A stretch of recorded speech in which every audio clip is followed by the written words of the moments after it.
Hello મિત્રો, સવારનો time હતો ને આપણે જવાનું હતું ઊંચો હાણે. એટલામાં તો મને મળી ગયો મારો ભત્રીજો કે મારે આવવું છે. મેં કીધું ના ના, તું દુકાને જજો, શેઠ વધશે તને. એટલામાં તો આપણે ઊંચાણ પહોંચી ગયા. આ છે એવન નાસ્તા આવું છું, એક નંબર નાસ્તો બનાવે છે, સુપર. એમનું નામ છે યાસીન. અને હવે આપણે તમે જો આપણને મળશે યાસીન ભાઈ. તો એમણે આપણથી હાથ મિલાયો અને રાજી રાજી થઈ ગયા કે આવો આવો નાસ્તો કરો. નાસ્તો મહેમાન ગતિ શું કરી છે યાર, શું વાત કરો, ખાવાનું પીવાનું એ મજા કરી મજા હો. પછી અમે નીકળી ગયા હતા મીઠાઈ લેવા માટે. બાઇક લઈને અહીં એમણે સ્ટાર્ટ બાઇક કરી દીધું ને હવે જઈ રહ્યા છે મીઠાઈ લેવા. આ રસ્તામાં જ છીએ હવે. વ્લોગની અંદર બન્યા રહ્યો. હવે અમારે જવાનું હતું ગાડી લઈને ડીઝલ પુરાવા માટે. તો ડીઝલ પુરાવા માટે પહેલાં ગયા પંપે ગઈને ગાડી કરી રવાના તરફ.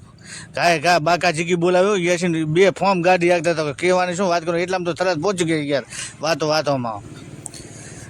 તરત પહોંચી ગયા ને અમારે જે કામ હતું કામ પતાવી અને હવે અમે રિટર્ન થઈશું ઊંચોણ. આ એમની A1 નાસ્તા હાઉસ છે, એક નંબર નાસ્તો બનાવે છે. કોઈ પણને કરો પાલત મારા રોડની એક્ઝેક્ટ સામે એક નંબર નાસ્તો બનાવે. એકવાર તમે ખાલી નાસ્તો કરશો ને તો ઓંગળીઓ ચાટતા રહી જશો. તો અવશ્ય એકવાર મુલાકાત જરૂર લેવી. ધન્યવાદ. આપણે મળશું બીજા વ્લોગમાં.